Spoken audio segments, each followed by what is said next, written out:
G'day, welcome to Country Music World. I'm Mick. And I'm Jay. Today we're going to do something a little different here, and we're going to jump in and learn about the world in the bush balladeer scene.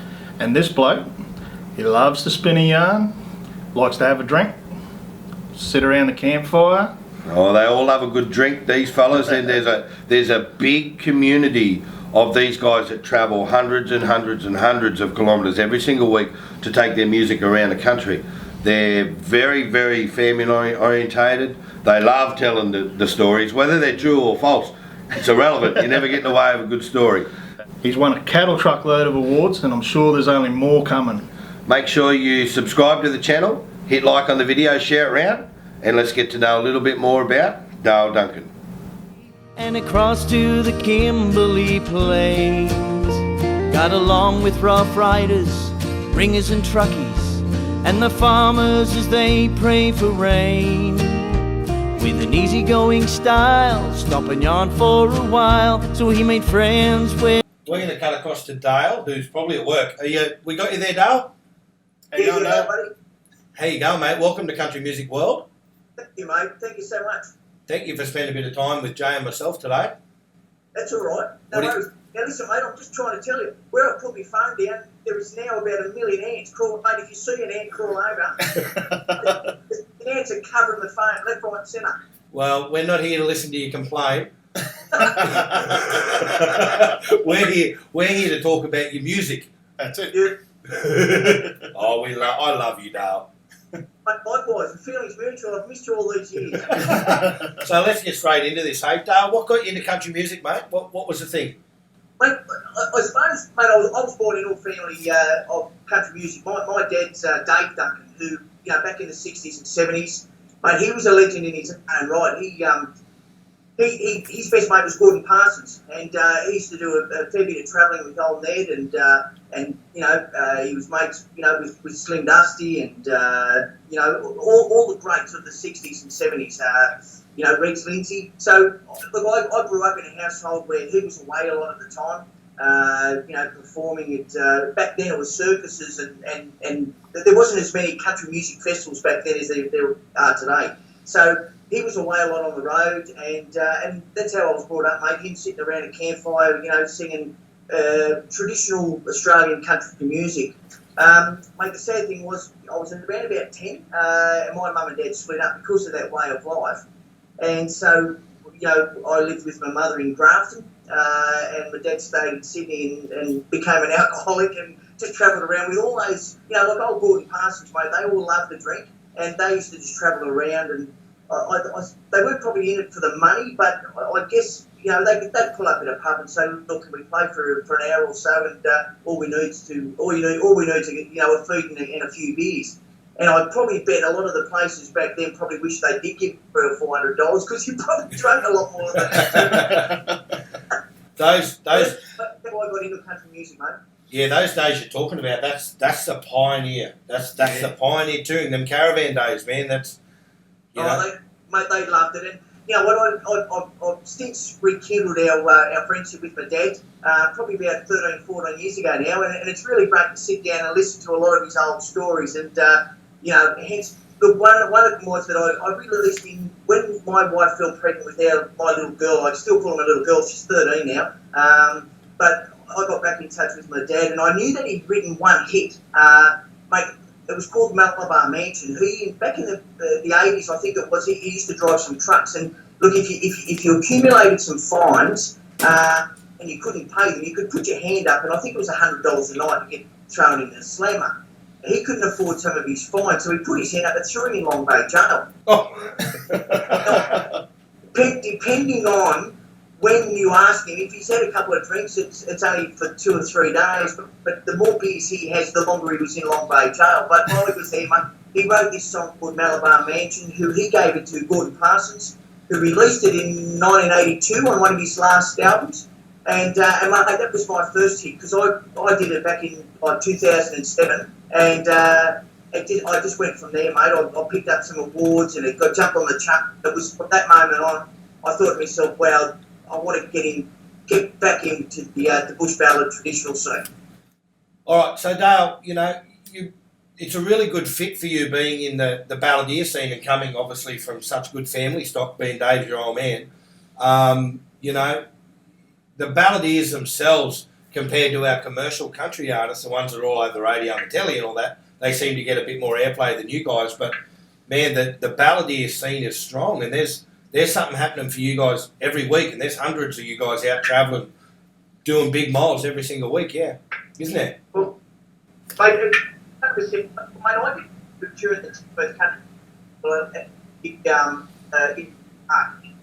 Just bush Balladeers. And mate, they reckon they had about 13,000 people there on a Saturday night just listening to all Balladeer stuff. Mate, I just played a couple of shows at Gympie, and look, I went there, and people sort of, I haven't been to sort of Brisbane, I haven't played a lot of festivals up there the last couple of years. It's been mostly in Victoria, New South Wales, so there was still a lot of people that didn't know who Dale Duncan was.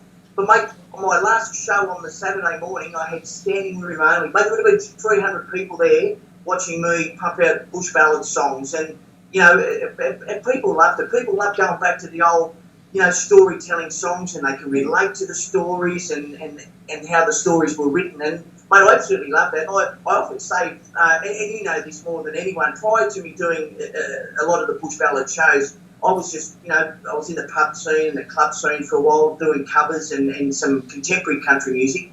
And mate, I probably would have sold a dozen CDs in my lifetime, you know, pubs and clubs. But when I go to these country music festivals and people love to hear the traditional bush ballads and that, mate, it's nothing for me to come away and sell 100, 150 CDs at a show. And it's chalk and cheese, mate, the difference between the two. That's pretty good selling power. Yeah, that's really good. Unbelievable. Mate, can I say this without it sounding like I've got a big head, which I really haven't because my hat still fits. Mate, when I did my last album, Back to the Bush, I did that. It was finished probably last August, and I did 2 country festivals. I did Area Park, which was just before Tamworth, and I did Tamworth. And I can say that at the end of Tamworth Country Music Festival, I had paid for my album. Wow. That's good going. It's a pretty good effort, Dale. Now that album we're talking about, you headed overseas to do that, correct? I did, mate. Yeah, but it was a big risk for me. But I went to Nashville and recorded with Larry Mars. And how I got on to Larry was that I was doing a show with Dean Perrott, you know, here in Tamworth at the festival a couple of years ago. And I really loved the way that he was heading, and I loved the sound of his last album. And I asked him who'd done his album, and he had been to Nashville twice prior to that album. So he did a bluegrass album and his traditional, you know, bush ballad stuff. So, mate, it was a punt that I took, but well worth it, mate. I really thoroughly enjoyed it. I went to Nashville for 2 weeks, recorded this album, and mate, I've been on the road ever since. And as I say, you know, the album just sells itself. There's 14 beautiful tracks on there, and the thing that I found, Mick, was that once people knew that I was going to go over there and put 150% into this album, mate, people came from out of the woodworks to give me songs, and I'm talking about some of the best writers, like, you know, Graham Roger gave me stuff, Terry Bennett gave me stuff, Peter Simpson, Peter Coe, Keith Jemison, all the people that I've looked up to over the years in relation to bush ballad. They took me aside, mate, they patted me on the back and they said, mate, we're with you 150% of the way, and gave me their songs. And, mate, even up until today, you know, I get phone calls all the time from, you know, Peter Coe and Terry Bennett just to see how I'm going. And it's brought us a lot closer, and I'm so happy about that, mate. Yeah, there's a real good unity inside the Balladeers, and I love that. I've always loved that. So Dale, let's talk about some of your career highlights, or have you achieved all your goals, or got goals you still want to achieve? Mate, there's still a lot of goals that I'd love to achieve, and that is just sort of bringing out, you know, great music. This last album, I was talking to someone a bit earlier, and I've released 4 singles off Back to the Bush, and the 4 singles have gone to number 1 on the Tasmanian country charts. As far as the contemporary charts, they've cemented themselves in the top 10. Every single single has got to number 6, bar My Dog Knew He Dat, which was released during the Anzac period. That went to number 2. So as far as awards go and chart success, I've certainly had a lot of that over the last few years. But probably the highlight of my life, mate, is just being accepted into, you know, this extended family of bush balladeers. Wouldn't believe it, mate. There's Smuggo. But where I am, there's a pub just come on somewhere. Someone's going to the toilet or something, I don't know.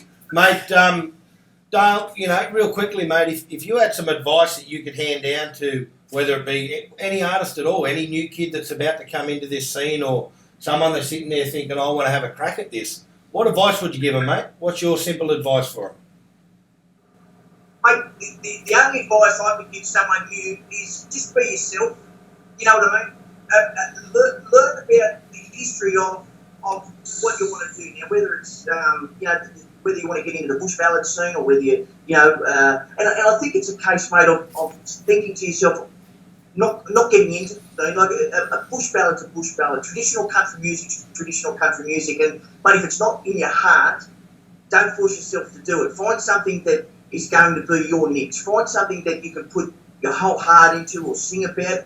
You know, it might be, you know, contemporary love songs, but if that's what you do, put your whole heart into it and be true to yourself, because, mate, there's a lot of punters out there, and I've probably found, you know, most of the country music people that love country music have been in it a very long time, and, mate, if you're not true and you're coming over false, people pick that up, and they won't accept you. So, mate, all I can say is be true to yourself, find what you do best, be true to yourself, mate, and treat everyone with respect, because I tell you, the people that you meet on the way up are exactly the same people you're going to meet on the way down, and it's these people that are going to keep you there. So, yeah, that's what I could say, mate. Don't worry about awards or chart success. That'll come with good songs and good production.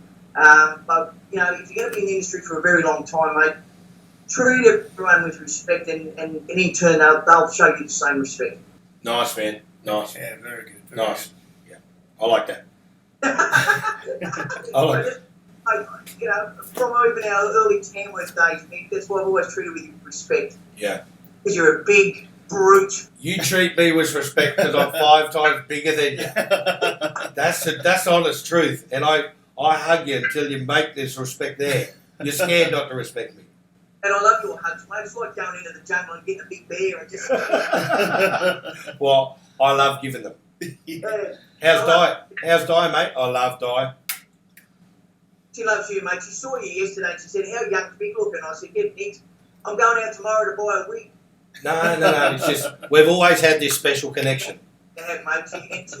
She respects you and loves you too, mate. She's very, very happy that you're happy. How's Bumps? Oh, he's awesome, man. Yeah. Well, he's nearly 4, and you know, he is his father's son. He is indeed. Yeah. That will always stand out in my mind, mate. Remember that chat we had in Mildura just before he was born? You and I are backstage, arm in arm. We shared a moment. Your wife's going to have this beautiful, gorgeous baby, and I'd only had a couple of youngins since then. So Yeah. my youngest is only 19, he would have only been 5.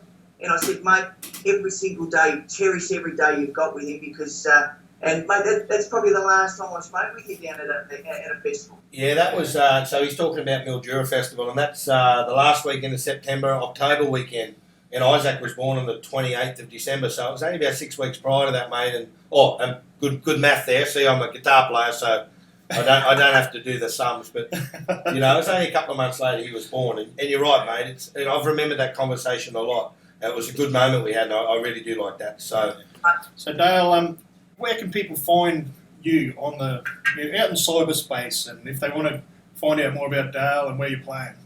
Mate, on all social media, but mate, if I can give you a post office box, Dale Duncan, post office box 3182, West Tamworth, New South Wales 2340. But if people want to purchase the album, I'd rather just send me $25 to there. That includes your postage back. And what I can do, mate, is I can sign it, or I can stick a couple of little knickknacks in there and make it a little bit more personal than just go to, you know, any record shop and purchase an album. I'm sort of like the old-fashioned way, mate. I like to do it face-to-face, or, you know, at least contact. So I think, mate, if you're going to go out of your way and spend $25 on my album, the least I can do, mate, is either seal it with a kiss or send something back, you know what I mean? $25 for a kiss.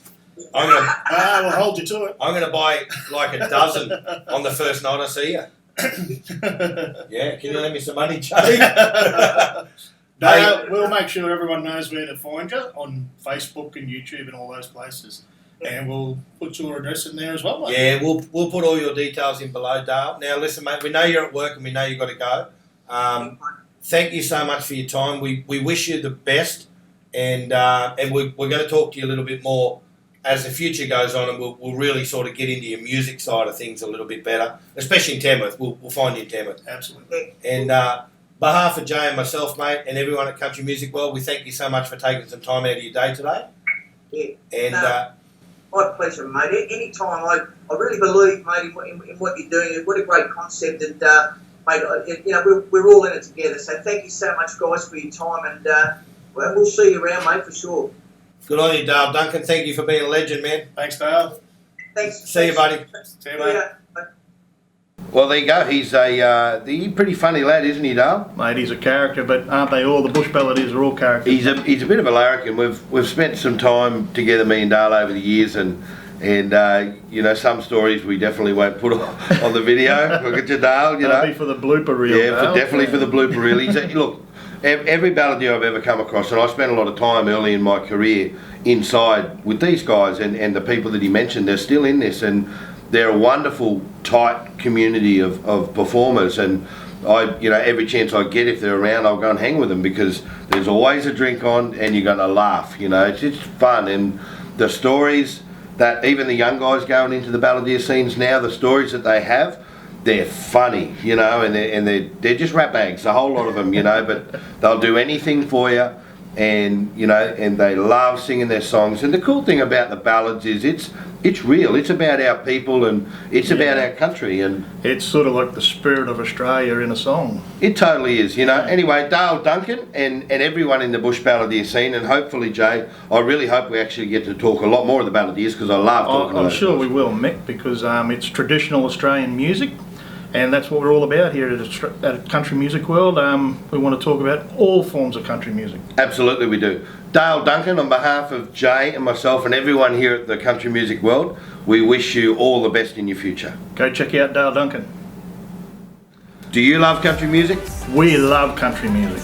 Country Music World are giving you and a friend the opportunity to go to the Denny Ute Muster for free. All you have to do is subscribe to our channel, then head on over to Facebook via the link in the description below. When you get to Facebook, you're going to have to like and share the post that's going around there at the moment. And you could be on your way to see Keith Urban, John Williamson, Troy Casadale, James Rain, Shannon Knoll, and heaps more. all thanks to the Denny Ute Muster and And Country Music World.